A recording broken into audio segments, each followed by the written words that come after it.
copyright, remember? That's right. And so we just started playing this stuff. Yeah.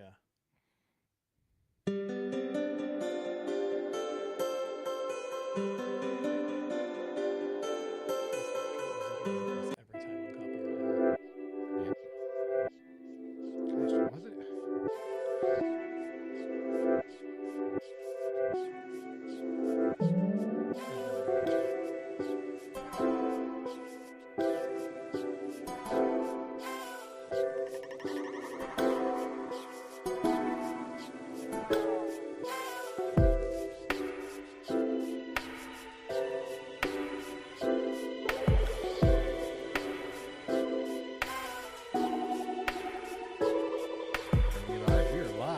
We are live. We are live. Wow. Wow. Nice. YouTube, how's it going, man? It's been a while. Yeah, it has been a while. What is going on, man? How's it going, AJ? It's going good, man. Going good. I'm glad to be back here. Me too, man. Took a couple few months off, but we're back in the saddle. We're back. We're back, baby. It's awesome. Lots to talk about today. Oh yeah. We have our normal round of what we like to talk about. We have the Utah Mammoth, Utah football. We have Utah Jazz, and of course, we're always going to round it up with a little bit of Major League Baseball talk. So it's the best way to end the show too. It really is. Yeah. It really is. So appreciate you guys all for joining us on this live stream. Let's go ahead and make sure Instagram's working there. And I don't know why like it. It's not it's using a really weird camera, I guess. I don't know. Is that using the right camera? Doesn't look like it. It looks like the feed's not coming through correctly. Yeah. See my hand is breaking the lights. Okay. Maybe it's just behind. Maybe it's just lagging. But yeah, interesting. We'll have to see there how that works. Or we can just, say forget it. Instagram, you're not working. Well, once again, folks, thank you very much for joining us here on the DNA Sports Recap. It has been a long time coming.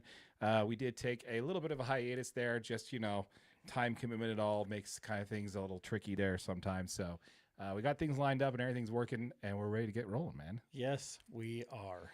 Well, first of all, Tammy Price, friend of the channel. Absolutely. Welcome back. Thank you very much, Tammy. Thank you. Thank you for jumping in the comments. Again, folks, if you're watching this live on our live stream, be sure to jump in the comments. Let us know where you're watching from. Chime in on what we're talking about because we've got a lot to talk about and not a whole lot of time to do it. Actually, we're probably going to go as long as we need to on this one. So, yeah. Lots of good content. Lots of good content. Obviously, we missed a ton of stuff, and we've got like a huge opportunity to now talk about all the things we missed, all the things that we have been kind of itching to talk about. I'm super excited. Me too. All right, let me just get a little bit in here.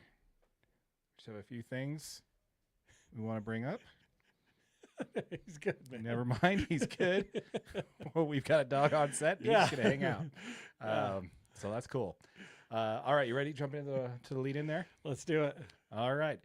You are looking live here, folks, in beautiful Salt Lake City, Utah, here at DNA HQ. On today's episode of the DNA Sports Recap, we have... Let's talk about Logan Cooley returning to the Utah Mammoth. The University of Utah, we have some key signings this offseason in December. How does that impact the team going forward? With the Utah Jazz, is Keontae George having a breakout year? Let's talk a little bit about that. And in Major League Baseball, who is the best team in Major League Baseball going into 2026? All that more. My name is Darren. That is AJ, and this is the DNA Sports Recap. Roll the intro.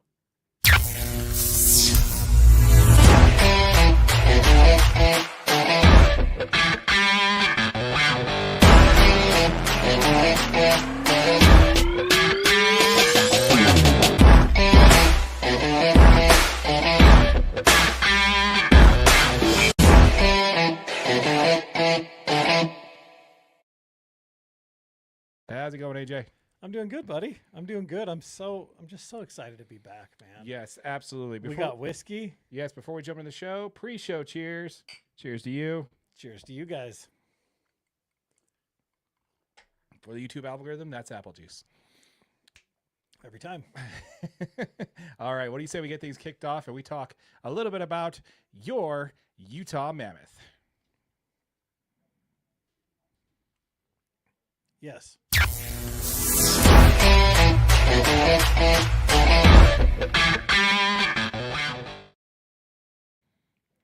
Thought we fixed that part, but I guess we did not. So we'll have to get back to that, guys. Again, we're a little slow getting back into things there. Yeah. We got another chat there. This one is coming from Ahmed877. Oh, am I saying that right? Amu8779. Glad to have you back. We're glad to be back, man. Absolutely. Thanks for commenting. And if I completely butchered that name, man, I'm sorry. I'll get better at it, I promise. What is it? McKinley Coulter? Yeah, for like a whole year. Whole year I called him McKinley Coulter. His name's Cutler. Yeah. It was great. Never said a word about it, though. Good guy. Let's go ahead and first talk a little bit about Utah Mammoth, man. What a difference a season makes for the Utah Mammoth. This time last year, we were talking about how close they could get to playoff contention. Yeah. And here we sit. The team is at 60 points, 28, 21, and 4 record, and top of the wild card spot in the West with an 8-1-1 in their last 10. Yeah. Only the Lightning have a better last 10 record than your Utah Mammoth, man. What is going on with the boys there?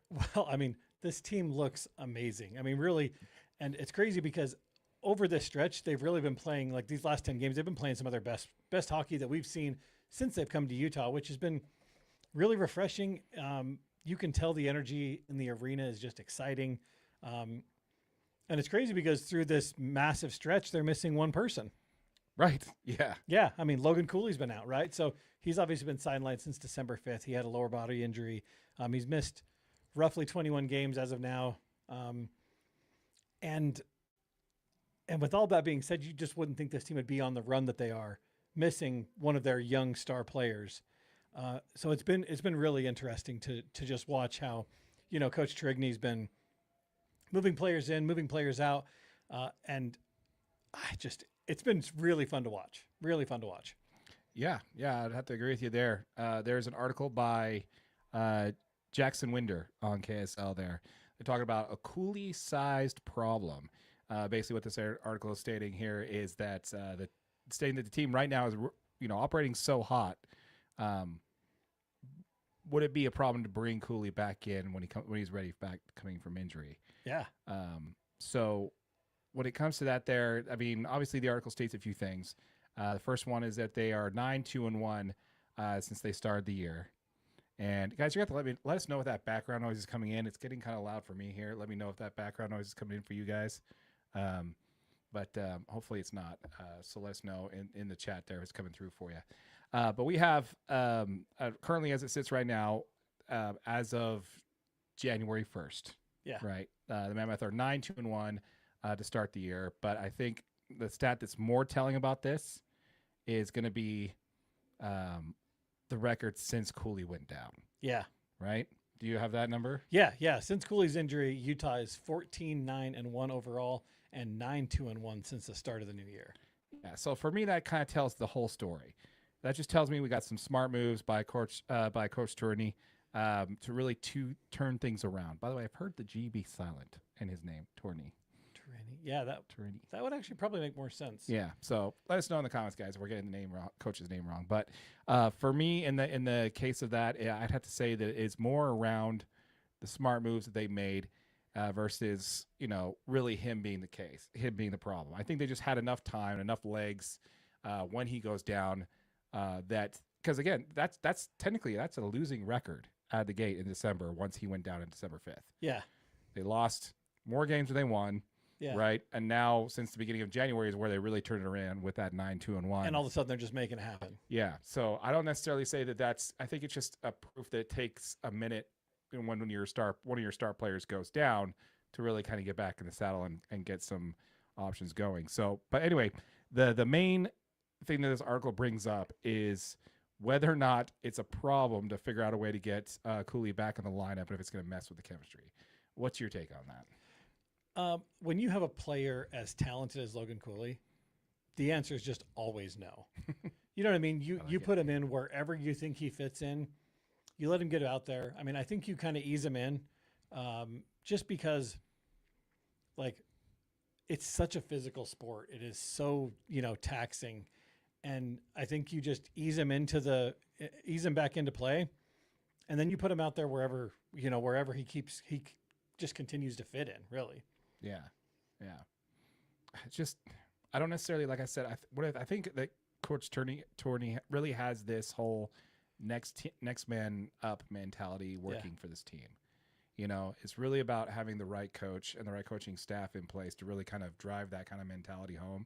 A lot of teams, other teams in Utah, when their star player goes down, they tend to start to lose a few games, and similarly with the Mammoth here. But the difference between the Mammoth and I think the Utah Jazz is that the Mammoth were able to weather that, make adjustments, a la Quinn Snyder. Just kidding, not really a la Quinn Snyder. And kind of make those adjustments, man. I mean, with there's just been some key plays from other players coming in, especially when you think about Nick Schmaltz and that penalty kill play where he got that great goal coming in against Florida. Yeah. Some of these key plays, basically just a lot of the time this team was playing from behind early in the first period. Yeah. And they come back to win. So it's not like they're just going through, just mowing through guys. These are people who are having issues. This team's having issues coming in, getting down early, and figuring out a way just to get those wins, get those dubs, get those points, and really kind of come out of this ahead of time. Now with 4 games left before the Olympic break, which I believe is February 4th or 5th, somewhere around there, Utah's already in a commanding spot, holding that top wild card spot with a great way to basically control their destiny going down the stretch with another 21 games left in the season going after that. Yeah, and the best part is there's always a bright side to losing a player like Cooley, and it's all you did is you just pushed your depth up even better, right? Now you've got guys that have seen ice time, that have been out there, can contribute when they're called upon. Mm-hmm. It just shows you the Utah Mammoth is in such a better position to continue to compete deep into the postseason because we did have an injury and we fought through it and we continued to push and win games and figure out how to win games.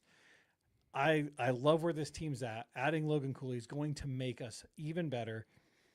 And I think that they're in such a good place because of this injury and the depth that they've seen that they now have. Yeah. I just think those keys adjustments, man, are going to be what's going to help this team. I think bringing Cooley back in, just like you said, is going to make all the difference. It's going to be like having an acquisition, right, with a third of the season left, less than a third of the season left. Yeah. It's going to be like having a player acquisition, which is always nice. Yeah, I'm looking forward to it, man. Like I said, they're in a position where they're going to be, right now, they're like, 4 or 5 points up right now?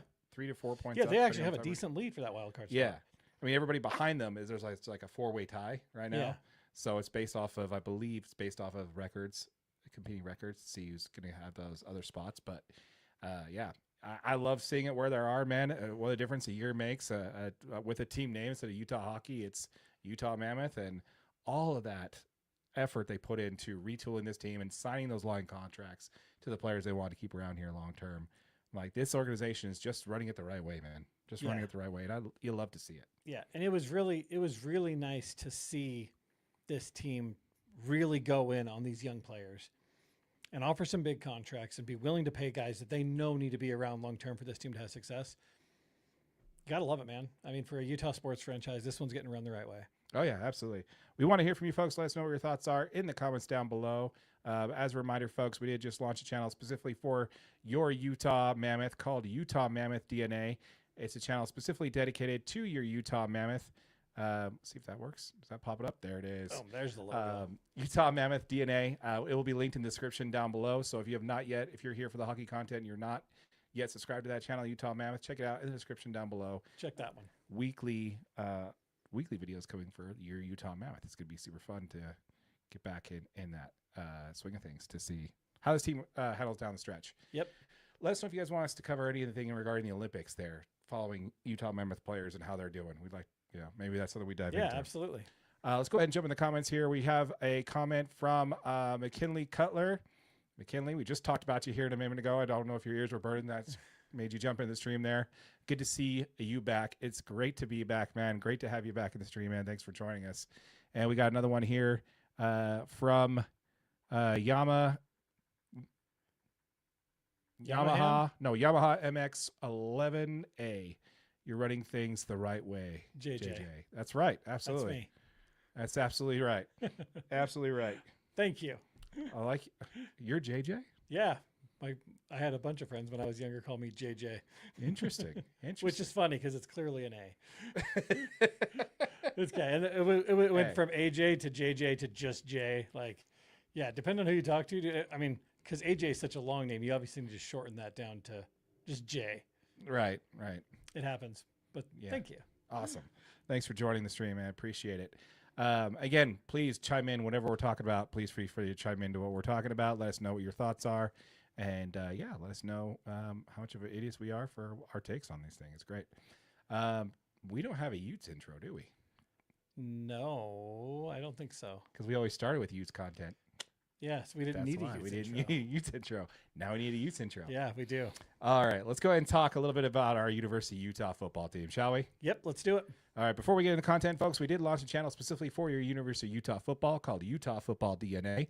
A link to that channel will be in the description down below. If you're joining us live on the live stream, thank you. Thank you for being here. We're here every Wednesday evening. If you're watching this after the fact on YouTube or listening to it on our podcast, a link to Utah Football DNA will be in the description down below. Make sure you check it out. This is the channel. That's right. All right, let's go ahead and get into it, man. There's a couple things we want to talk about. The first thing is going to be some information. Well, basically just the first article I saw on Sports Illustrated regarding Kelvin, man, the offensive tackle that we officially signed in December last month. Yep. Again, it's been a few weeks since we've been on, so we wanted to make sure we cover this one. We did talk about this kid earlier. He is 6'6", 300-pound offensive tackle, signed with Utah in December. We were pretty big on this kid when we heard, because we'd heard that he had verbally committed, and then to see him actually, sign on National Signing Day, commit himself to the Utes, and then with all the trauma, which we're going to talk a little bit about coming up, but with all the Kyle Whittingham drama, there was obviously some big concern that you have a 5-star recruit, the first one in Utah football history. You think, could this guy potentially leave, right? Right. And Michigan's a big-time school. There is a unique thing that you mentioned here that helped push this one across the line, right? Yeah, go ahead. Break it down, man. No, I'm asking you. Yeah. Oh, yeah. I mean, yeah. But yeah, the big reason that you get, Kelvin Obot was this massive recruit. Mm-hmm. And everyone's wondering, how are the Utes going to retain this guy? And Utah goes out and they find, obviously they got to rebuild the coaching staff. And who do they go and find? How about Jordan Gross, who is his head coach at Fruitland High School in Fruitland, Idaho. And yeah, that had to help. Yeah, I mean that was the person that made him into a 5-star recruit. And if you don't know, I mean, some of these obviously generational Utah fans are going to know Jordan Gross was one of the best offensive linemen to ever play for Utah. He played from the Utes from 99 to 2002. He didn't allow a single sack in his final 2 seasons at Utah. He was named a consensus first team All-American in 2002. So he played on some really good Utah football teams. And then he goes on to go coach high school football, and he gets his opportunity to move up to, the Power 4 level, become the offensive line coach at the University of Utah, and also gets an opportunity to coach his protege in the 5-star recruit out of a small town in Fruitland, Idaho, which is really, really cool. Shout out to Idaho, by the way, my first home. Boom. Yeah. I think that's amazing, man. Gosh, can you imagine? That's a storybook right there, man. There's a made for TV movie in there somewhere for sure. Absolutely. Or at least an ESPN 30 for 30. Yeah. At least. Yeah. I mean, such a cool story, dude. I mean, you go to the U, you play, you have an excellent NFL career. You retire, you go back to your hometown, because he's from Fruitland too, or somewhere up in Idaho. He might have been Fruitland. Coach your high school football team. You get this kid and pull him and just build him into this massive, this kid had offers from Michigan, Ohio State. I mean, every Power 4 school was going after Kelvin Obot. Mm-hmm. And you convince him, hey, Utah might be the place for you. These guys are producing offensive line talent down there. They're sending guys to the league. We did just have the Outland Trophy winner, Spencer Fano. Shout out to Spencer Fano. That's freaking amazing. The top interior offensive lineman in the country. Very cool. So very, very cool. It's already an offensive line factory at the U. And a lot of that is obviously not due to Jordan Gross, but God, I can't remember his name, the offensive line coach that just left. obviously he went with Kyle Whittingham up to Washington or up to Michigan. We don't even So- remember his name. He doesn't matter. Jason Beck, I believe. No, not the offensive line coach. Offensive That's the coordinator? offensive coordinator. Oh, sorry, the Yeah, offensive live coach, right? Yeah, right, right, Jim right. Harding. There his it name. is, there So it is. Jim Harding is the offensive coordinator or the offensive line coach. There it is. That just sorry guys, it's been a while, man. I'm tripping all over myself. But yeah, obviously he's been building these, great offensive line players, and I think signing Jordan Gross just shows them, yeah, we're continuing to build product and push guys into the NFL. So really exciting for the U. Yeah, very exciting. On3 had him as the 5th overall in his class, by the way. Second offensive tackle, only to Jackson Cantwell, who signed with Miami. Yeah. So when we talk about highly, touted player of his class, that's what we're talking about. He's Yeah, a I mean, it doesn't top get much 5. higher than that. Yeah, top 5. When it comes to an offensive tackle and you're the second in Yeah. the country, that's a big deal. Pretty impressive. That's a big deal. And not to see all the whole thing get thrown away simply because of the coaching change, which we'll get into in a minute, Yeah. is pretty cool to see. Yeah, we want to hear from you folks. Let us know what your thoughts are in the comments down below regarding your University of Utah football. Are you excited for Kelvin? We want to hear from you guys. Let us know what your thoughts are. We do have a comment here from McKinley Cutler. We've got glad to see the Utes restocking the team after Wits ransacked the program for sure. Even BYU too. They took a couple of their coaches, didn't they? Yeah, they did. Oh my gosh. Yeah. Need the Utes to go. Need the Utes to be good for the rivalry to be fun. Absolutely, man. Absolutely. Looking forward to. Yeah, I just think it's better for the Big 12 if both Utah schools are. It is Having a good season. This was a great season. It was both a great Utah season. programs had a winning record.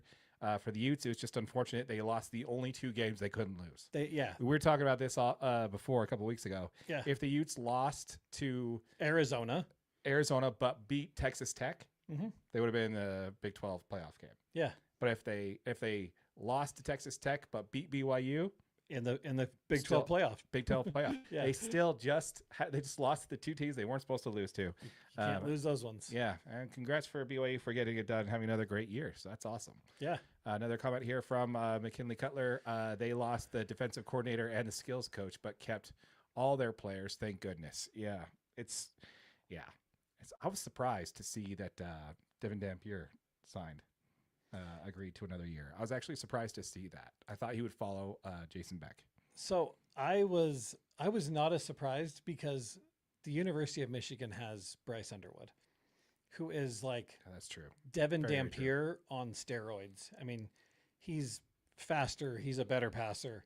He's that same style quarterback. He fits perfectly into the Jason Beck offense. Absolutely perfectly. And originally it was thought that Bryce Underwood was going to leave because of the offensive coordinator changes. But he ends up staying, and I think that's why it took so long for Devon Dampier to really make his decision to stay with the U. Obviously, he's going to want to talk with his new offensive coordinator and see what the quarterback's coach is going to look like, and he's going to do his homework on the incoming coaching staff. He knows what he has with the outgoing coaching staff, but also, what does Michigan have player wise? Is he going to be competing for a starting spot? And with Bryce Underwood staying, he's not going to be starting for sure. He might be competing for a starting spot, but that's a tough get. So Yeah, no, absolutely, man. More to talk about in the off season about all that, and so much. it's gonna be So fun, much guys. It's happening. gonna be fun. Yeah. Let's go ahead and move on to our next subject here, and this was one that you brought up actually, which is actually a great topic to discuss because, let's talk a little bit about our bird boy, man. Yeah, Birdman. I'm excited. Bird Ficklin. So what do you want to talk about here? Why don't you set the stage for this one? So what I want to know, and I want your guys' opinion, so tune in, hit the comments down below. They already tuned in. They're watching. Tune in again. I don't care. Chime in. I think is the word. Chime in. That works. That works.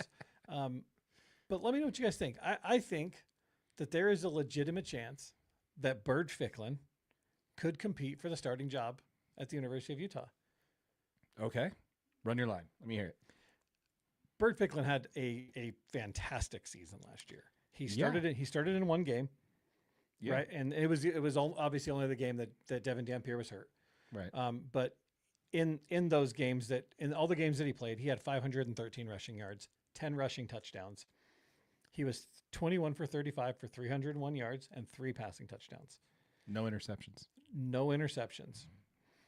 And this guy really just made an immediate impact as a true freshman, straight out of high school, out of Muskogee, Oklahoma. Bird Ficklin came in and made it happen. This guy's the real deal. And he will, I think that, I mean, in my heart, obviously, Devon Dampier is just a more seasoned player. But I think at some point you have to look and say, does Bird deserve a chance? You know what I mean? If Devon falters at all, does Bird deserve a chance to start in football games?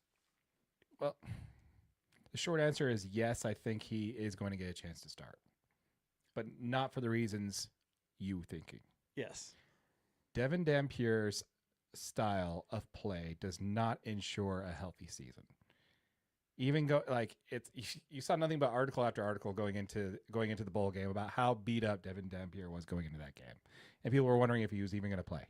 You know, it's like he only missed one game, right, as a starter, but you gotta.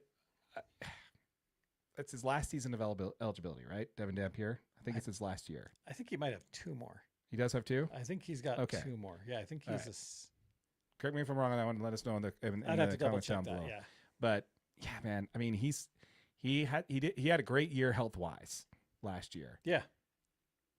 For his style of play, I don't expect that to happen again. Yeah. I think he might miss a game or two. And honestly, man, I think Bird Ficklin does have the opportunity to really kind of not only start a few games, but really kind of shine and basically cement his place as being, you know, the QB1 going forward. Do I think he surpasses Devon in his time? Yeah. Maybe, but I don't think this year. So if Devon Dampier is healthy this year, and let's say he goes out for a game or two with some reason like a hip issue or something like that, whatever bothers him usually. Let's say he goes down for a game or two and Bird just balls out, right? Yeah. Like we're talking about, just going crazy. Similar to the 301, 3 TDs, no interceptions, high QBR rating. Let's say he's just dominating, right? Yeah. And Devon Dampier is ready to come back. I don't know enough about Morgan Scalley's head coaching philosophy to understand whether or not he thinks somebody should lose their starting position because of injury. I don't know. What do you think? I think there's not a chance. Okay. Yeah.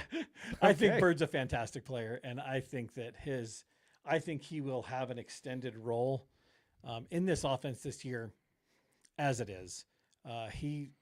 He's great, and there's so many situations. I believe we'll see more Bird Ficklin packages than ever before. I think we'll see a lot of packages where you put Bird in and defenses immediately cue on a run play because of his athleticism and because of his 61 rushing attempts and 513 yards. Like, this guy gets the ball and he is electric with the ball in his hands. But he's also a competent passing quarterback. And I think you can catch defenses off guard. I think he can go in. I think you can run a fake run play and throw the ball. I think we'll see much more. The new offensive coordinator, Kevin McGivern, is crafty like that. He does like to throw some special plays in there. I watched quite a few Utah State football games this year, and they did run more trick plays than I've seen. So I think it'll be excellent to see Bird in this situation. I don't necessarily think that he's going to ever overtake Devon Dampier for the starting position, but I do think that Bird will see more playing time last year than he did this year. I'd have to agree with you, just simply because they have to, right? It's a different time in college football. This is a guy who had interest from all P4 conferences. Every single one of them before he signed in December as well. So I would think in this day and age, in this kind of college football landscape of NIL and all that stuff, you kind of have to. You can't let a guy sit back there. And keep in mind, Utah was the only Power 4 school to offer him out of Muskogee High School. Right. So I think there's a little bit of loyalty that he's given there. Yeah. Knowing that he left some money on the table. Yeah. So I don't know. You'll love to see it. So hopefully he does get an opportunity, and we love to see that for sure. Got a comment here from McKinley Cutler. I think it would be cool to see a shared starting lineup where they line up together. Oh, okay. And act as kind of a running back. Part quarterback, yeah. And they switch up to throw to just what I was just saying. Absolutely. Yeah, because that would make sense. Because he does have, Devon Dampier does have the legs, to run the ball. That's a really tough backfield. I mean, Yeah, what are you going to do in that situation? You can hand the ball off. You can't just play off the running back. You have to respect, even if he hands it off, that he's going to be able to throw the ball. Yeah, you don't know who's going to throw. Yeah, man, that's actually a very good point. Very, very Love good that, point. McKinley. It's usually is a statement if you don't have if you have two quarterbacks, you have no quarterbacks. Yeah. And it's like the famous saying there. Yep. If you have two QB1s, you have zero. So the fact that but in that scenario, I think there's actually some room for that. So that's interesting. We're gonna have to chew on that one and continue talking about that. We got lots of time to talk about it. We got 9 months till football starts. Yeah, it'll be interesting. It's interesting. I love it. All right, so there is one more thing we wanted to talk about. I think it's funny how I go to reach for my screen too, even though I don't have to, because you reach for your screen, so I feel like I have to reach for my screen. It's my too. thing, yeah. Yeah. Anyway, we did want to kind of break it down because we did talk a little bit about it earlier in the show, but we haven't really kind of dived into it too much here. And I think this is the time where we want to let this one breathe. And again, please let us know your thoughts in the chat there. If you're watching this live on our live stream, Kyle Whittingham to Michigan. Now, we've all had some time to digest on this for a little over a month now. Yeah. And, while it's great, we did both see this being the last year that Kyle Whittingham was going to be a coach at Utah. We did. However, we did not think the reason why he stepped aside is the reason why he did. We thought it was similar to the way, Nick Saban exited, just the way the college football game is now. Yeah. It's more about a professional type option where you're going with who's paying the most. And these guys typically don't want to listen to a coach when they're getting paid millions of dollars to play football for 4 months. Yeah. So we thought it was going to be something similar to that, but boy, were we wrong. We were. Yeah. By him taking this deal with Michigan, that basically just kind of let us know that Witt was not done coaching. He was just done coaching here. Correct. What are your thoughts on that? I think that Coach Witt had to make a decision. And I personally believe that the school told him that they would like to move forward with Coach Scally because Coach Scally is. You don't name a coach in waiting. He's getting offered jobs every single year at the end of the season. Yeah. You don't mention a coach in waiting if you don't have that plan. Exactly. If you're not, subconsciously telling your head coach, hey, when you're done, this guy's going to be next. Yeah. Yeah. And then to even go the next step further and say, hey, Coach Scally, we want you to help us assemble the offensive coordinator, the coaching staff for future years, because when Coach Witt's done, we want to make sure that you're set up for success in the best way possible. Yeah. And they do. They let him. He helped select Jason Beck as the new offensive coordinator. And then when Coach Witt leaves, boom, it all falls to shambles. Yeah. So obviously Coach Witt goes on to take Morgan Scally and not Morgan Scally. Sorry, not Morgan Scally. He goes on to take Jason Beck and Micah Simmons and pretty much every offensive coach that they had besides Mark Atuia, who's the running back coach. He annihilates the coaching staff. He takes some of the, John Henry Daly. Who else did he take as far as players? John Henry Daly, Smith Snowden. Yeah, I was going to say Snowden, but I don't know. That's not the only two, though. I think there was more than two. Yeah, there's a couple more. There's a defensive tackle, I think. Mata, maybe. But so obviously he takes some players with him. He takes some coaches with him. And now Morgan Scally's left to rebuild this team really the way that he wanted to, whether he thought that he was going to get those players. Yeah. So on the Coach Witt situation, I don't know. I guess I'm just not that mad about it. No, I'm not mad about it because we didn't lose our QB1. Correct. While we did lose our offensive coordinator, I mentioned this to you privately, didn't mention on the show because I want to make a video out of it. But I didn't think Jason Beck would be here more than a year anyway. Yeah, I thought he was in route to get a head coaching job right out of the gate. I thought he was that much of a, kind of that. He had that kind of interest about him already. Yeah. Like when you're seeing articles pop up, and before the team even takes a snap on how long he's going to be at Utah before he gets the big headset, I just didn't think he was going to be here longer than a year, maybe two, as an offensive coordinator before he got a head coaching job somewhere. So I think maybe taking a stepping stone on being an offensive coordinator in the Big 12 is probably like another step. I wouldn't be surprised to see him be there for maybe a year, maybe two before he moves on to a head coaching gig. Right. So I wasn't really surprised. So that didn't shock me too much. We knew Morgan Scalley was going to be the head coach. We knew, we were going to lose a whole bunch of players and a whole bunch of coaches if he left. So I do think I'm not really mad about it. I think it was time.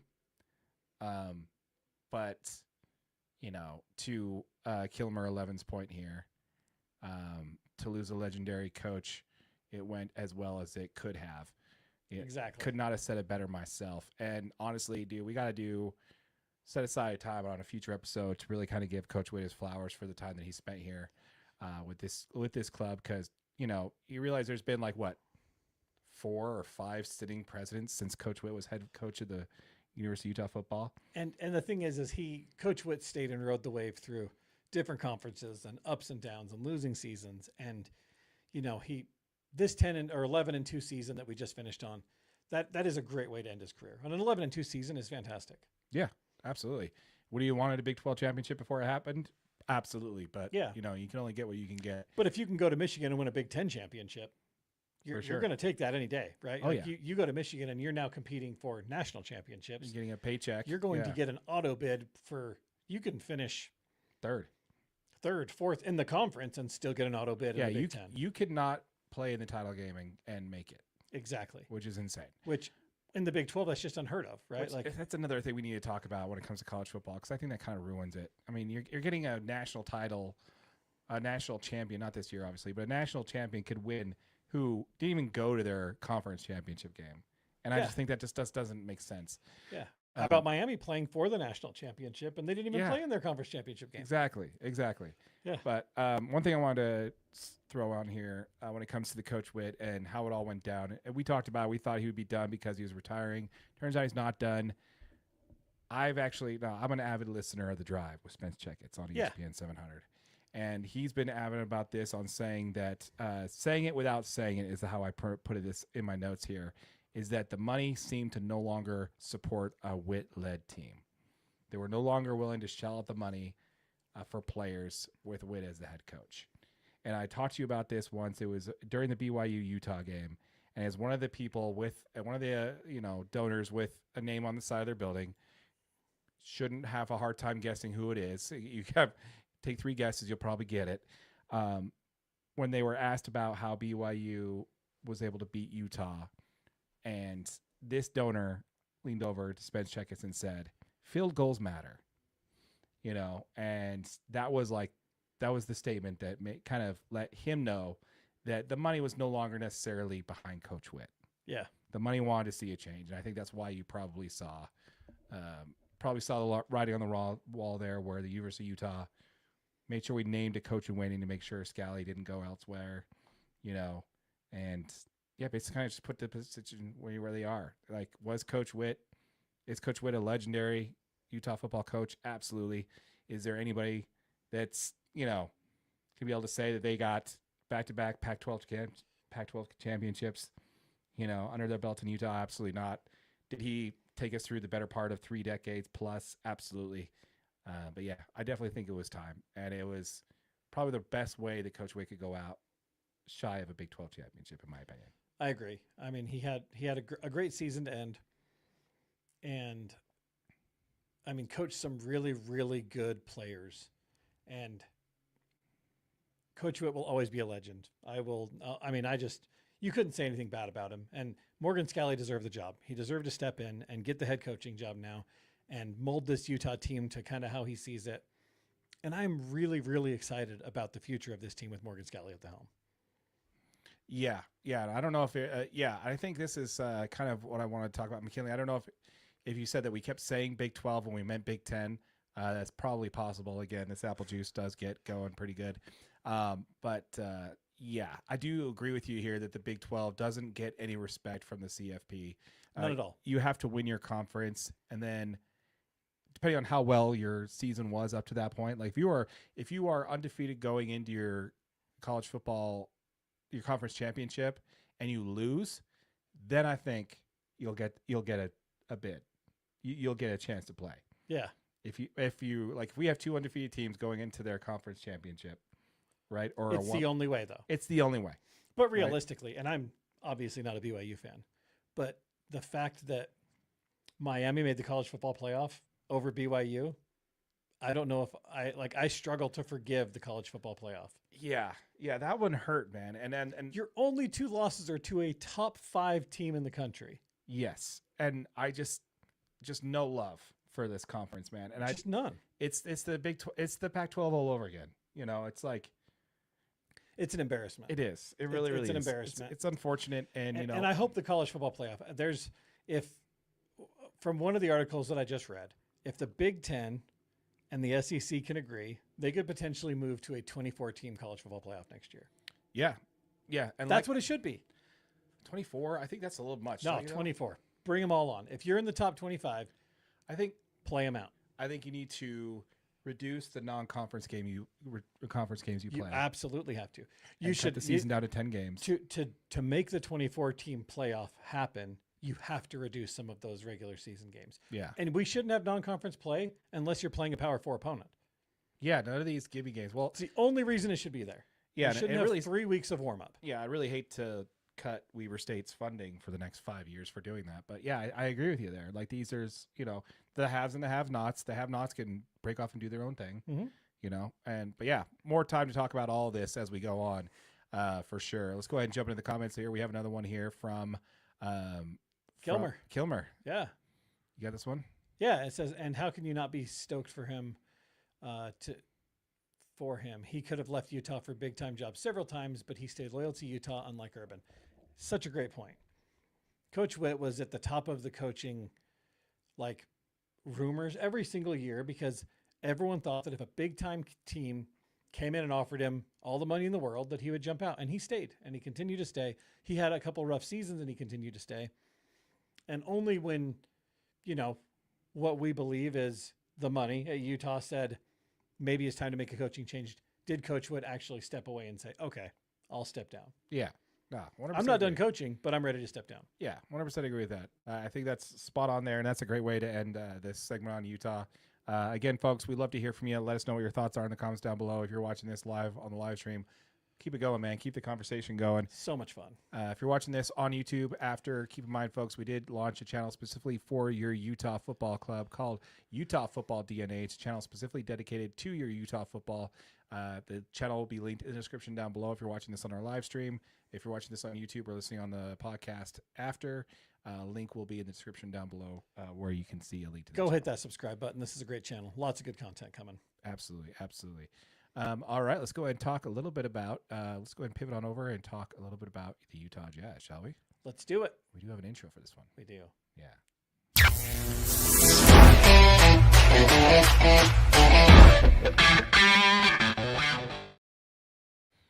All right. Once again, folks, if you're watching, gosh, man, I'm tripping all over myself here. Got to get my legs underneath me again, AJ. I know you're scrolling legs because you're just clicking all over the place over here. Yeah, I have a solution to it. It's right up there, but I haven't installed it yet. I need somebody who's young and more hip than me to teach me how to use a Stream Deck. Anyway, folks, if you're watching us if you're watching this on our live stream or if you're watching this on YouTube after on our podcast or listening on our podcast, we have a channel specifically dedicated to your Utah Jazz called Utah Jazz DNA, a channel we have developed specifically for your Utah Jazz. A link to that channel will be in the description down below. If you're following us for our Utah Jazz content or you're watching this on our main channel, a link to that channel will be in the description down below. All right, man. So let's get into it. I really want to talk. You know what, McKinley, I'm on you for this one. You forgot to tell us that we did not change our color. Whoops, wrong button. Dude, we're so out of practice. That's usually my job between segments. Yeah. Well, fail. Oh wow, I just went past all the colors. There we go. That's close enough. Utah Jazz purple. We'll go with the purple for sure. Yep. All right, man. Well, again, in the comments, folks, if you're watching this live on our live stream, please jump in the comments. Let us know what your thoughts are for what we're talking about here. And we'll definitely we'll definitely get into that. Respond to any of your comments and as we go through here. We got any dirt bike content? It's gotta be. I don't know. No, Tanner, that's on you, man. We'll get you set up, get you a little page going, and you can do all the dirt bike content if you want, man. That's right, man. Absolutely. just hit us up and just email us, dude. We'd totally be all over it. I don't know. Is Tricky Ricky still racing? I don't know. I don't think so. Okay. Excite Bike 64 all day. All right. So we want to talk a little bit about your Utah Jazz. We got a couple of subjects we want to jump off of. First, we need to do a little bit of Utah Jazz salute to Jusuf Nurkic, man. What about this guy, man? Oh my gosh. So he is the first player in Utah Jazz history to score a triple-double on 3 straight consecutive games. Despite this, the team has gone 1-2 in those last 3 games, which, as you could tell, I'm very pissed off. They actually won a game out of those 3, because what are you guys doing? Unless you're competing for the play-in, why are you even trying to win a game? But yeah, the Jazz are giving us something to cheer. The Jazz are giving their fans something to cheer about, man. I think that's all we can really ask at this point. And I think this is exactly something that we should be celebrating right now. Dude, this team is actually, well, in some of their games, this team is really, really fun to watch. And Jusuf Nurkic is that reason, dude. I mean, in these last 3 games where he's had these triple doubles, he's been like, I was at one of them and I didn't even realize he had a triple double, because when you're at the arena, you're not watching the stats like you are, and no one's telling you about it. Boy, was it a suite. But in that game, he's just all over the place, man. This dude was in a suite at a Jazz game, just baller over here. Shout out to my awesome wife, and getting us sweet tickets to the Jazz game. So awesome. But it was really fun. And as you're watching, you're like, Nurkic is everywhere. Like, he's getting rebounds. His assists just kept climbing. Like, his backdoor passes were just on point. Guys getting easy buckets. Yeah, we go on to win that game against the Timberwolves. Yeah, you were at the game, and I think I remember, like, Jusuf Nurkic with triple-double, man. And you're like, yeah, I was at the game, and I had no idea that happened. Yeah. Yeah, because you don't have the announcers in your ear, like saying, oh, we're on triple-double watch or anything. Like, this is sweet. This is a good so game. Cool, man. You love to see it, but at the same time, you're like, what's this guy doing? We're not trying to win games, AJ. But also, when did he get, like, has he always, and I don't know. Yes, I've known of him. Has he always been this proficient of a passer? Yes, he just hasn't been utilized correctly. Yeah. And that is something I want to say for a future episode. In fact, we're going to talk about it next week, because this is something that's been burning in my loins for like 2 years that I want to talk about. Okay. Don't mean to get graphic on here, YouTube. Just be care with me. There's a subject I want to talk about when it comes to the Jazz and their road to victory. Yeah. That I think is the most important thing. And Jusuf Nurkic is another example of that. But yeah, nothing but love for Jusuf Nurkic. I think that's amazing what he's been doing. And yeah, love to see it. Love to have it keep going for him. You know what's really funny? Sorry, I had my notes from the last time we did an episode, and we were talking about like the roster and how we played out where we thought some of these players were going to be. And I had Jusuf Nurkic behind Walker Kessler. And it was funny how things have changed. I didn't even have Kevin Love on the roster, because at that point we thought he was for sure being traded. Yeah, we actually had an episode about it. Like, we even talked about, like, why the heck is Kevin Love? Is Kevin Love still here? Like, what are Kyle the Jazz Anderson? doing? I could have sworn neither of those guys would ever touch the court in a Jazz uniform. And they're actually becoming really key pieces to some of, and I think I really do believe that some of these vet guys are some of the reason that we're seeing the Keontae George emergence. This Mike had too much whiskey already. That's too much. And that'll lead us directly into our next portion. Yes, it should, because we've got we've got a comment here directly from McKinley Cutler on that. Key finally living up to Donovan Mitchell 2.0 comps. Yes, we talked about that. DNA OG McKinley, you were around when we were talking about that during our draft talk where we drafted Keontae. Yes, absolutely. And we talked about how this guy could have a meteoric rise just like Donovan Mitchell. And that's who we want to talk about here. And we'll definitely get to the rest of your comments on that one. But Keontae George, man, we can't not talk about him on our first episode back. Keontae George averaging 24.4 points per game, 3.9 rebounds, 6.6 assists, and a little over 1 steal a game.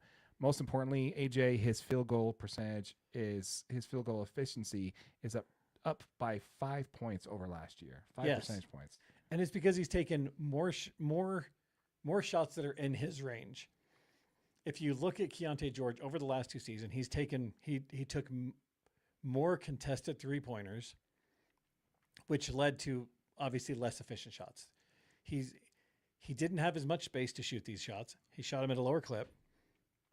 And this season, because he is moving with the ball better, and you have some veteran guys that can shoot the 3 ball. I mean, Kevin Love is 162 years old, but you still can't leave him alone on the 3-point line. No. Because he'll torch you. Yeah. And he's shown it. There's been multiple games where he's just gone off and made a bunch of 3-point shots. And you've got Lauri Markkanen out there sometimes.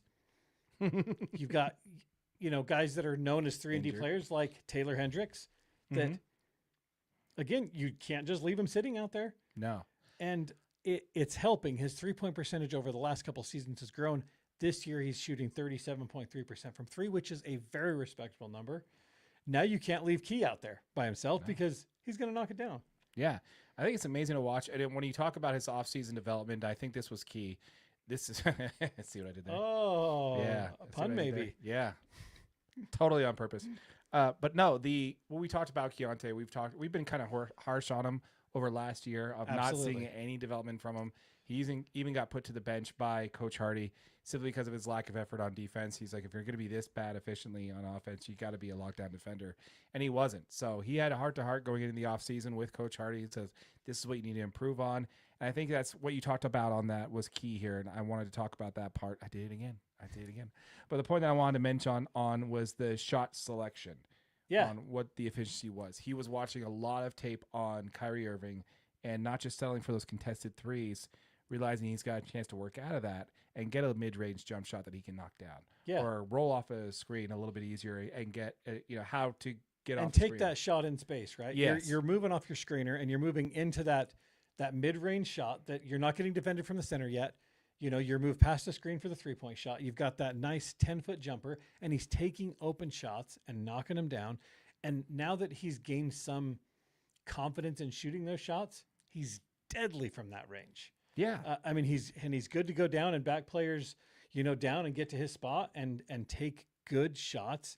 Obviously he's driving up his assist numbers. Over the last 3 years, it's grown from 4.4 to 5.6 to 6.6 this season. He's distributing the ball because, and all these things work together, right? As his field goal efficiency goes up, teams, he's almost commanding more defensive players, and he's taking advantage and making the right basketball play. And he's just been, Key is the funnest player to watch when he's out on the court. KG3. I coined it here on the show for sure. He did. Right. And actually, right as they announced his number, you yeah, I'm just like, dude, that's right good. up, It's man. Be what it is. That's what I want $1 anytime anybody says it. Now, when it comes to that, I want to bring this up. Does he become an all-star this year? He won't. Not this year. Does he deserve to? Very possibly. These are all-star level numbers. I totally agree. But because he plays in Utah. But he plays in Utah. And to have, if he does the same thing and the Jazz have a mediocre or even a good season next year, he'll be an all-star. It took for Donovan Mitchell to get there, the Jazz needed to have a good season. And then the Jazz had a better season and he was an all-star again. And actually in that season, it was Rudy and Donovan that made the all-star team. So it takes your team winning. You can't just be on a bad team with good numbers and make the all-star game necessarily. And the Jazz, I guess the part that's tough for me to say there is the Jazz are not a bad team. They are playing at a level to position themselves in the draft so that they can be where they want to be. Yeah, as it sits right now. You know what I mean? Their odds are to be the 6th position in the draft lottery right now, which is interesting. Which is perfect because I'm pretty sure that's exactly where the Mavericks were last year. Yeah, we'll see. Gosh, can you imagine having this Darren kid on that team? Darren on the point guard. Keontae this team is one young superstar away from being really good, I think. Yeah. Like we're not even talking playing. We're talking Yeah, solidifying a spot in the West. exactly. Yeah, I'd have to agree with you on that one, man. Yeah, selection is for the reserves is February 1st on Sunday, so we will find out. Yes. Yeah. Anyway, I can't say more about Keontae George than what we talked about here because we talked about the draft and how important it was for when, Taylor Hendricks was coming back, right, from injury. We're like, he's got to do well because Keontae George, who we had high hopes for after his rookie year, was supposed to be the player that came out of that draft as the win for that first year of tanking. Because he was the steal. Yeah. Right? Yeah. Taylor Hendricks was supposed to be the player we got that was supposed to work out. Yeah. But we need at least one of those two to work out. I'm glad that Keontae has figured it out in season 3. I do want to hit a few of these comments here that we got from McKinley because I think they are great here. First one is going to be here. He is arguably having a better third season than Donovan has as a Jazz man. I'd have to agree with you on that one. The only thing we're going to see here is that unless he gets selected to the All-Star game, that's going to be the rub there. Yep, absolutely. I did think Donovan Mitchell participated in the skills challenge the year before. Did Keontae participate in the skills challenge? He did not. No, I can't remember or not. We also have a comment here. Yusuf Nurkic now in third place for the players' most triple doubles as a Jazz man. With 3. Yeah. He's also in third place for the most triple doubles by a center in NBA history. Yes, I saw that. That is insane. Third place all time, which is insane. Let's see here. He's always been a good passer. They don't get direct. They don't get to direct the offense. On a team with Booker and Kevin Durant and a team with Dame and CJ McCollum. Correct. Yeah, definitely not. But I think he's being utilized here better in Utah than he has with any other team. Yeah. Shout out. That's going to be nothing but praise to Coach Hardy there. It's been both fun and incredibly frustrating to see that game. I think against the Pistons, Pistons where love went 4 for 5. Yeah. Yeah, and the reasons we won a game we needed to lose. Yeah, exactly. It's unfortunate. It hurts, but Nurk sets a mean screen. Really love to see that about his game. It's really easy. I think it's really is helpful. Key and Ace get to their shots and find places to get efficient shots, which actually is going to lead us into our next thing here. Let's go ahead and hit that last comment here. I imagine that the Pelicans passed up by the Pelicans passed us up by the end of the year, and they are the only teams that have less than last 25 games that are still trying to be worse. Worse. Yeah, which makes sense. But I think the Jazz are trying to position themselves right in the point where they don't have to give that draft pick up because it's top 8 protected, I believe. Yeah, if it falls underneath 8, then they keep it. Yeah, which depending on where they end on the draft, that might be where, like as it sits right now, if they are in the 6th position, the first they can fall is 8. Right. So where they're at right now is the least that they want to be. But ideally they'd like to move up. This draft is top 3 player heavy, and then there's another 4 or 5 players that are good after that. But you've heard the main ones. You got that Darren Kidd, you got Cam Boozer, and you also have AJ DeBanza as well. So after those 3, it kind of tails off a little bit, but there's still pretty good talent after that. But we'll see. We want to know what you think, folks. Let us know in the comments down below what you think as far as how the Utah Jazz are playing. Before we jump into that here, there's one more thing we want to talk about, which is Ace Bailey. There's some articles there that are being mentioned there that Ace Bailey got snubbed by not being awarded to the the Rising Stars team for the NBA this year as a rookie. What are your thoughts on that? I think they snubbed him. I think Ace Bailey's had a fantastic season as a rookie. The Jazz have played, as of time recording, there's actually a game on right now, but 47 games up to this point. He's played in 40 of them. He has missed 5, 6, 7 games from injury. But in 24 minutes, he's shooting 45% from the field, 34% from 3, 72% from the free throw line, and the guy's scoring 11 points in a game. And I think all of these stats say one thing, but Ace Bailey has been such a pleasant surprise as far as the energy that he brings when he steps onto the court. This kid plays really, really hard, and his decision-making is rookie level, but that's expected out of a rookie. He's learning very quickly. He's evolving with the game. He makes players better around him. He should have been in the Rising Stars Challenge. Yeah. The key shot against that is the fact that he's missed some games. But it's only been 7 games. 7. And he's played in 40. Yeah, 7 games. Due to a hip flexor issue, he came back, missed another 2 games. So he missed 5, came back, tried to play, missed another 2 games after that. And I think all those were in January. Yeah. Like, but also, like, this is your prized rookie that you just spent a 5 overall pick on, and you're not trying to win. Like, you're obviously not going to rush him back on the floor. If you're in a playoff race, okay, maybe you make him, you suggest he plays through a little bit of discomfort, but the league knows this. You know what I mean? Like, I think this is two-pronged. I think, one, the league knows what's going on, and they are continuing to punish the Jazz for not playing their players. Yeah. I think it's a big thing. And I think this may be a little bit of lingering over his pre-draft drama that he was going through. Just not wanting to deal with it, you think? I just think the voting committee decided that, the issues they had with him in the pre-draft where, his, not even his agent, but his manager was making decisions for him and saying, you're not going to Utah and not interviewing with, not trying out. Whom he fired. Right. I think he did everything right after that, but I think this is just a little lingering, gotcha from those folks making those decisions. Yeah. And again, I think the league's just trying to punish Utah as much as they can for not trying to win games. But, there's teams out there that are doing a far worse job. But, yeah, let's go ahead and just keep beating up on Utah because, they're the only teams that can't beat back, right? So you got to love it. You got to love it. I got another comment here. He says, I think fair or not, the Jazz having 2 nationally televised games hurts his chances. It's a great point. Fair point. Absolutely. But, to AJ's point there, like, this was one of the key people that were supposed to go potentially, top 3 in the draft. He was one of the people in the room. The fact that he fell to Utah in the first place was kind of a shock. And it was only because of his attitude that he fell that far. Yeah.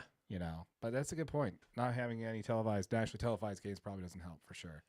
But that's also the league picking on Utah again because Ryan Smith to sign the SCG media deal. Yeah, and decided. And he's like, we're going to put all the games on K-Jazz. You're going to have 2 games that we're not going to put on there. Yeah, which you can bid for, and that's all you get.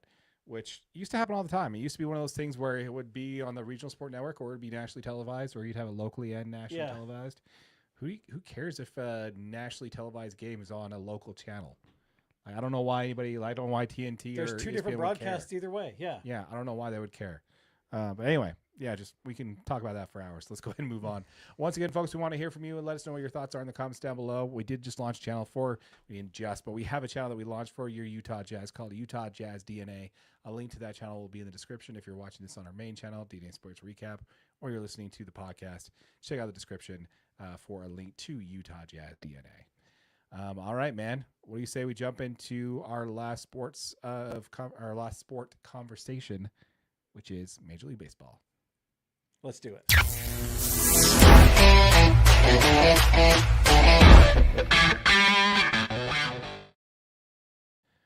All right. Well, first of all, man, again, love to be back talking a little bit about baseball. And again, I think I heard a saying that we are 20 days away from pitchers and catchers reporting to spring training.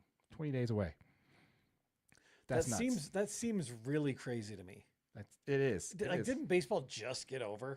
Yeah, and my heart's. I guess 182 games is a lot, though. Yeah, my blood pressure's still trying to recover.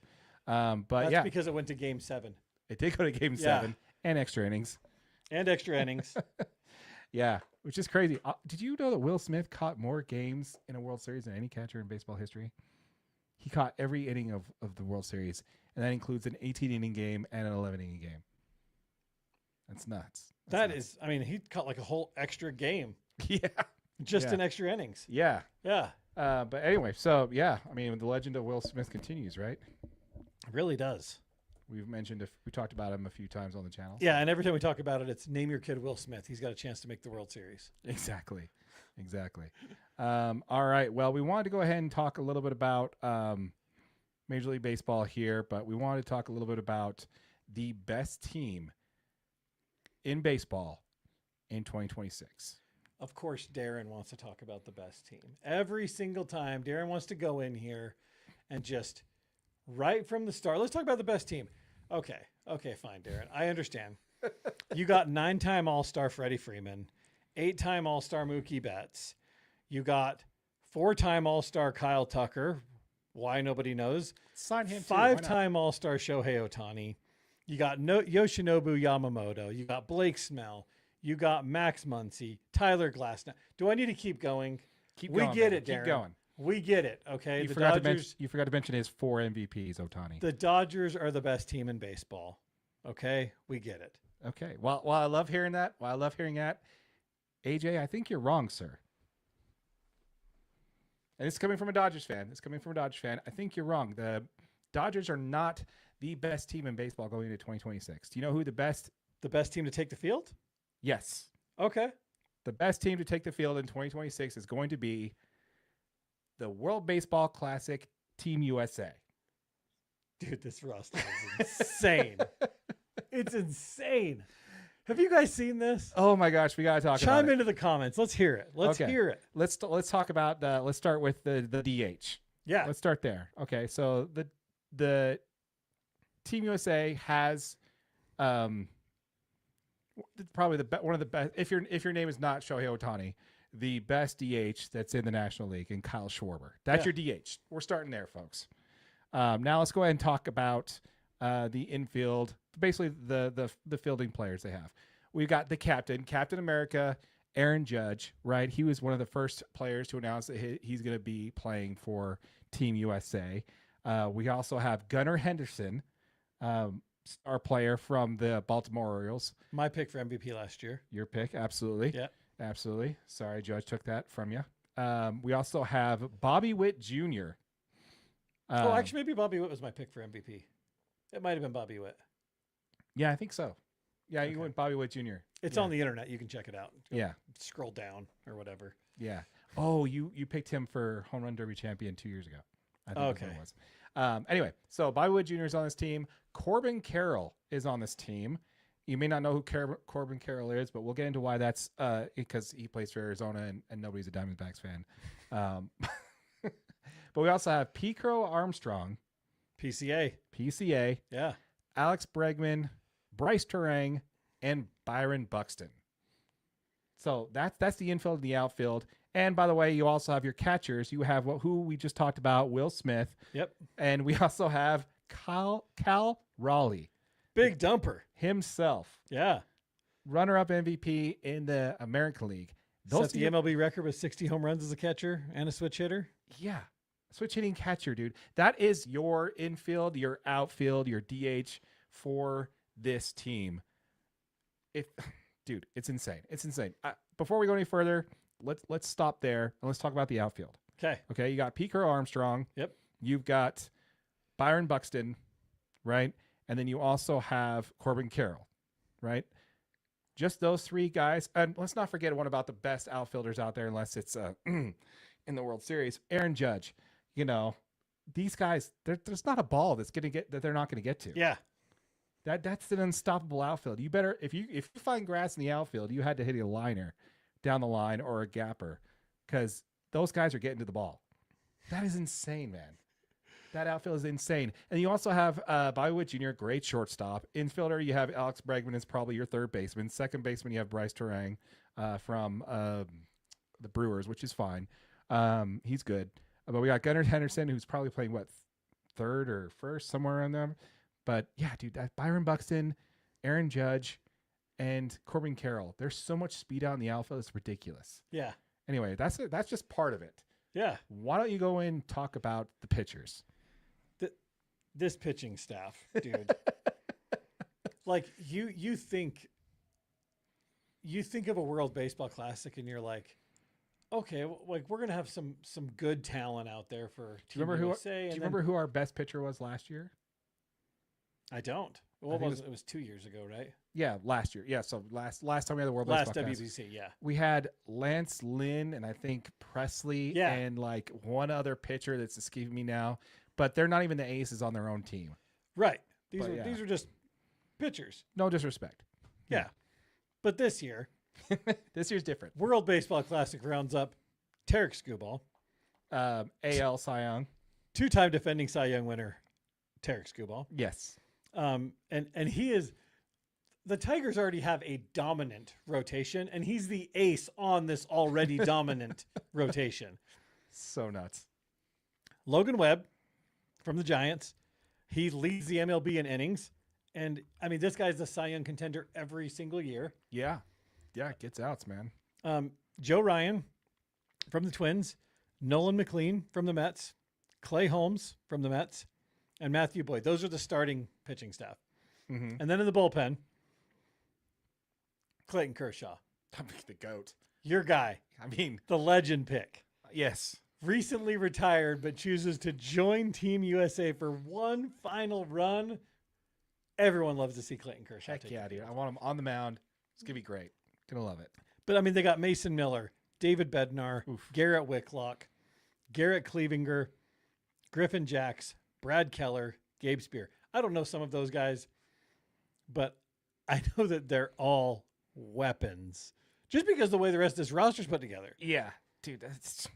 These aren't 3-inning guys, the starters. Yeah. They're going to go on out there for 4 innings, 5 innings. Yeah. This is their spring train tune-up. So this is going to be like they're going to pitch about 4 or 5 innings probably, and they're going to get a ton of swing and miss, a lot of whiff, and then you have Mason Miller, who's throwing 100 plus miles an hour, in the bullpen. Clayton Kershaw, just a savvy veteran who's going to strike you out with a 89-mile-an-hour fastball. And make you look silly. Yeah. And just a curveball that looks like it's falling from the sky. Yeah. And you're just going to stare at it and watch it drop. At like 72 miles an hour. Right? If it gets up to that high. Yeah. It's just, dude, it's an amazing team. And I just want to talk about that for a second because this is a huge improvement from last year. Now, don't get me wrong. We had Mike Trout. We had Mookie Betts. We had some good talent on our team. Mm-hmm. But I think this is kind of a push to show how much the WBC last year, with how it ended with the USA and Japan, with Ohtani and Trout being that last at bat. One for the ages, by the way. Yeah. Our first video ever to hit 1,000 views. Yeah. Yeah. Was our absolutely. WBC video. Yeah. We also had a short on it too that also did well. Yeah. It's funny. It's funny how we started our channel covering the WBC and here we are now. Yeah. Which is kind of interesting. Breaking back into it. Yeah. Talking about WBC. I just think it's a huge jump between this year and last year on the amount of interest. Now, as a Dodgers fan, I'm not happy about it. I'm not happy about the fact that Yoshinobu Yamamoto, after throwing 1 billion innings and pitching the whole World Series himself practically, is going to be pitching for Team Japan in the What about Shohei out there? Shohei Ohtani, I don't know if he's pitching or not. Oh, okay. I don't know if that's been decided. So we'll see about that. If he's pitching, it's just going to raise my heart rate. But Roki Sasaki said no. He's not playing for Team Japan. Oh, really? Japan Samurai. He's not going to be there. He's going to stay with the Dodgers at Camelback Ranch to work on and getting him built back up as a starter. So, but yeah, I'm not happy to see half of our team going to the WBC for their teams. And then, especially I'm really concerned about Yamamoto. That's the one I'm really concerned about. You don't want that guy getting hurt. You don't want Ohtani getting hurt. So yeah, as a Dodgers fan, do I like seeing these players go to the WC? Absolutely not. But am I excited that USA is that we're actually filling a team that we could be, not necessarily we couldn't be proud of other teams, but players that want to play on the teams that are willing to let their players go and perform in this tournament, and just seeing what Team USA can actually do in this instead of treating it like some kind of subpar tournament. I love it. It's really cool to think that baseball started here. We're supposed to be, we house the world's greatest league for Major League Baseball. Absolutely. We should be able to field the world's greatest team in any major tournament. Yeah. And we actually probably did this year. This is one of the best WBC rosters ever assembled. And it's going to be so much fun to watch this team go out there, compete. They should be dominant. Yeah. And this is like the best kind of an all-star game, because you're going to see the best players in the world playing in this tournament. And you get to watch an actual all-star team play in a competitive atmosphere. This is going to be so much fun to watch. It's going to be so much fun to watch. And if you haven't followed WBC last time they're coming around, you definitely want to watch it this time. Are we going to see an ending like we saw before, Probably not. We're probably not going to see that. I don't know if there's going to be a dream ending like that. I mean, for Yeah. Japan, obviously, not for USA, but Yeah. But yeah, just to see us throw an actual, trying to actually give our team a puncher's chance and really throw our best talent out. It was really great to see that we're doing that this year. yeah. We got a comment here from a friend of the channel, Tammy Price, say it'll be great to watch. Absolutely, it will be. We're looking forward to it. It should be a lot of fun. We might need to live stream that. We might have to. We might have to. We might have to just sit, watch the game together, live stream it. Yeah. Cheers, drink it. Yeah. Have some apple juice and have a good time. So much apple juice. Yeah, so much. Like a whole bottle. Yeah. So chime in the comments. Let us know what your thoughts are in the comments down below. What do you think about Team USA and the World Baseball Classic? Are you happy for the World Baseball? Are you excited for the World Baseball Classic? Are you excited to see what Team USA can do this year? We want to hear from you. We made it all the way to the championship game last year. You know, hard to see that we can't do it again this year. So we'll see what happens. Yep. Next, we want to talk about, you know, again, we can't go one episode without talking about the Dodgers. We kind of did already. You broke down the roster. But, you know, and more serious, let's go ahead and bring this in. This is something we were going to talk about. We've actually made a few episodes on this on our channel already about how the Dodgers are ruining baseball.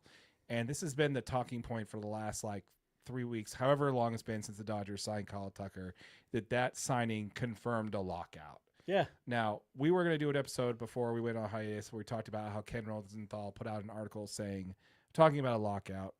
Let me ask you this. Is this signing by the Dodgers the nail in the coffin for you on they're going to be in a lockout after next season? I mean, at first glance, yes.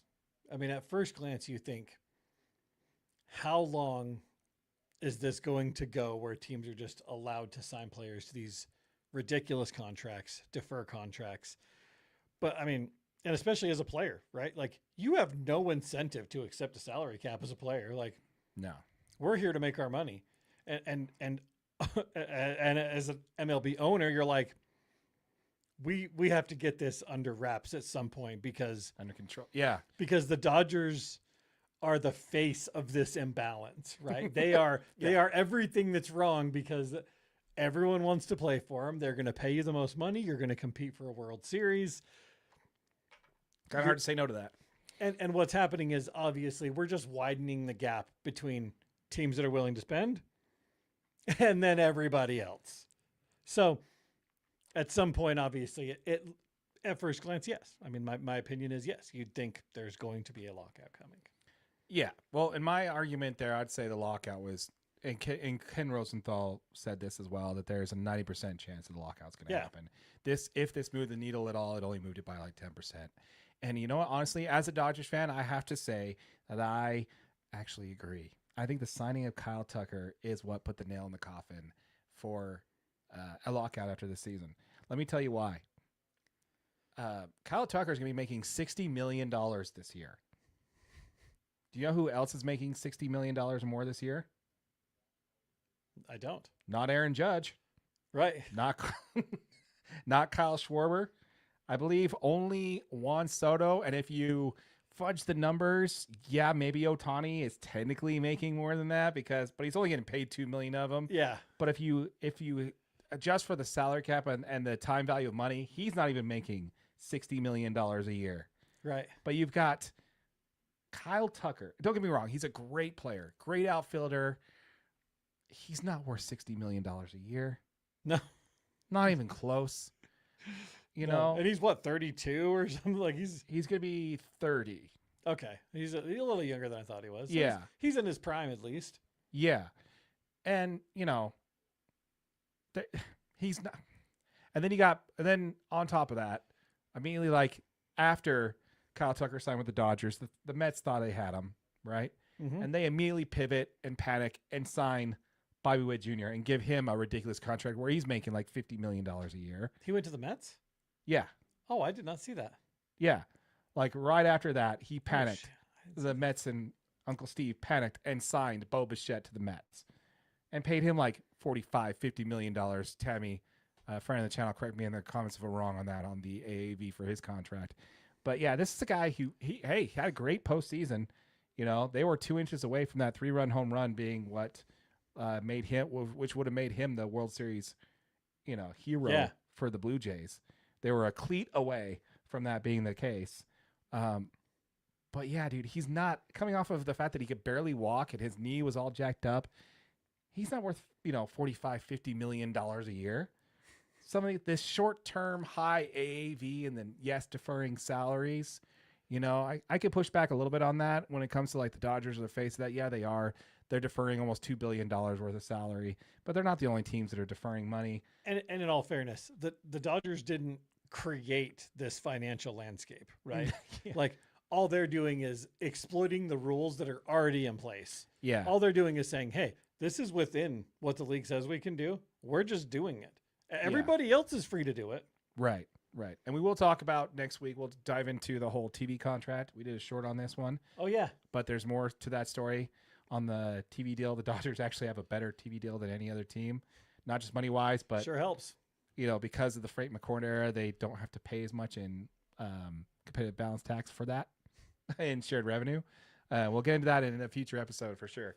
But yeah, I'd have to agree with you, man. There's got to be the only way that players will agree to a salary cap is if if the salary cap is $350 million and the salary floor is $300 million. Right. That's the only way the players are going to agree to this. Because if you think about it, if the salary cap is like $250 million, guess who's going to still have the best team in baseball? The Dodgers. The Dodgers. Yeah. And it has nothing to do with the existing team. Who would you go to if all the money is the same and all the teams can offer you, they all have the exact same salary cap, and all the teams can offer you the same amount of money? Where are you going to go to? You're going to go to the team that just won back-to-back World Series, that has the best chance to win a World Series, that has the best option to market you off the field. If everything's the same. And especially if they're pursuing you. Yeah. And you legitimately, as a player, think you can contribute to a team that just won back-to-back World Series. Of course you're going to choose that team. Yeah, unless you're getting like giving up a massive discount, they're still going to pay you the most money. You're going to the most winning team. Yeah, I don't know. It makes a whole lot of sense. We'll dive into more of that a little bit in the future there, but we just wanted to hit those couple subjects there. One last thing we want to get to before we wrap things up today is going to be, I want to talk a little bit about the Braves, dude. Go Braves. I want to talk a little bit about the National League playoff rankings, which I thought is really interesting. Because there's a few teams here that have the National League power rankings already out for 2026. Yeah. Right. And I'm surprised to see that the Atlanta Braves are ahead of some other teams. Right. Yeah. Now, I believe it was from The Athletic that I saw this, but the Atlanta Braves are actually third, and that is ahead of teams like the Philadelphia Phillies, the San Diego Padres. The only other teams that are ahead of them are the Dodgers, the Mets, then it's the Braves, and then it's the Padres and Phillies, and the Cubs. The Cubs are also below this, which is interesting. Interesting, to say the least. Yeah, absolutely. So this is a team that didn't make the playoffs last year. Correct. Weren't even close. Mm-hmm. Missed it by a long shot. The only reason why they made it into the playoffs the year before because of the last game. And a little bit of strategic winning and losing on the last game of the year. Very strategic. The year before. So what I want to do is I want to hear from a Braves fan. I want you to run your line on how you think, how would you defend this as why the Braves should be in the top 5 for the National League power rankings? So there's one thing that's really key to them being in this position. Okay. And the Braves have to improve their health. The kind of baseline target for the Braves to win this year is 80, right? And to kind of be a breakout team, you have to win 10 games above your target wins at 80.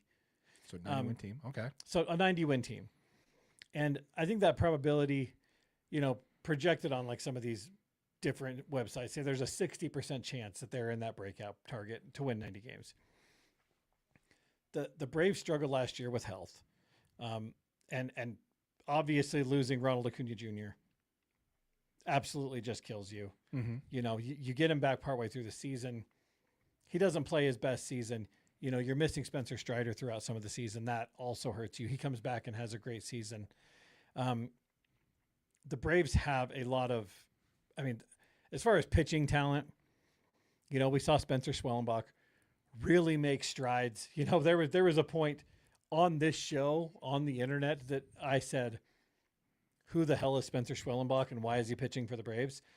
He came out and absolutely killed it last year. That was awesome, by the way. We still got Chris Sale, Spencer Strider. We Grant Holmes really had a breakout season last year. We need to keep moving him in the correct direction. Reynaldo Lopez is still on the roster. He's kind of hit or miss.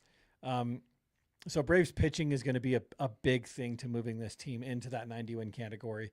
And having Spencer Strider healthy for a full season is going to help you. That's just what it is. Ronald Acuna Jr., being a previous MVP, this guy can play. He's going to make us better. And you still have Ozzie Albies and Matt Olson and Austin Riley. This is a very well put together baseball team. And if you can stay healthy for the majority of the season and you have MVP outfielders and guys like Matt Olson that can hit the ball and become all-stars, you got Ozzie Albies, who's just been fantastic on the infield. Wherever you move him to, right? He plays second, he plays short, wherever you need him. This team has a lot of really good players, and all it takes is them just putting it together. And I think 90 wins is super attainable. I agree with you, man. I think that 90 wins is super obtainable for this team. There are two things that I think are going to be the issue for the Braves going forward. One is they haven't proven that they can keep their team healthy. Exactly. If Acuna's playing, then two of their star pitchers are out, and Ozzie Albies out, and Harris is out, and Austin Riley's out. Yeah. But if Acuna's down, all those other players are healthy. Yeah. And I think this team lives and dies on whether or not Acuna is healthy and whether or not Strider is on the mound. I think those are the two things that the Braves need to have to make sure that this team, because if Acuna is on the field, then he's an MVP candidate every year. Every time he steps on. Yeah, stolen bases win MVPs. That's what we talked about. We still got that shirt. We need that shirt so bad. We need to get that shirt up. Yeah. I want that one. Yeah. But yeah, I think that the Braves need to prove to me that they can be healthy for a season. And, I think that's the only issue they have. It is. That is 100% their issue. They have the talent on the roster to win 90 games. Can they all be healthy enough to win 90 games is the question. Do you think a 90-win team makes it into the playoffs? I think 90 wins gets you close. I mean, I think you're close, in playoff right? Contention at least, right? I mean, they had... The thing is if you can get into the playoffs, you have enough pitching that you can make a run. If everybody's healthy, you've got enough. The Diamondbacks made it to the World Series in an 87-win team. Exactly. So, but with the National League the way it is now, you got the Dodgers, obviously. You had the Brewers, who had the best record in baseball last year. Mm-hmm. Then in your division, you have the Mets, who just completely reloaded with all the star talent. You had the Phillies, who basically spent $300 million to re-sign their own players back, which is unfortunate to any Philly fans out there. He didn't really improve. But yeah, dude, your division, I don't see them winning the division. They have to hope for a wild card. And so that means you have to, whoever wins the division, the other team between the Phillies and the Mets are going to have the top wild card spot, in my opinion. And then from there, you got the Central, which the Cubs or the Brewers are going to win that division. And then the other team's going to get the wild card. So now you're saying that the San Diego Padres, the San Francisco Giants, and the Atlanta Braves, and the Arizona Diamondbacks are all going to have less wins than the Braves do. I'm not saying it's not a stretch, okay? I didn't make the top 5 projections.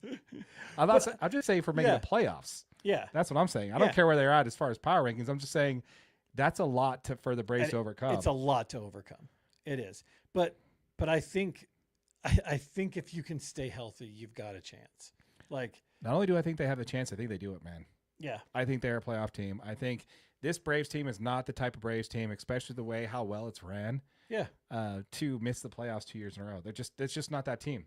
Yeah. They have juggernauts in front of them with the Mets spending money left and right, but they're not spending money right. They're spending money wildly, just like the Padres used to. Yeah.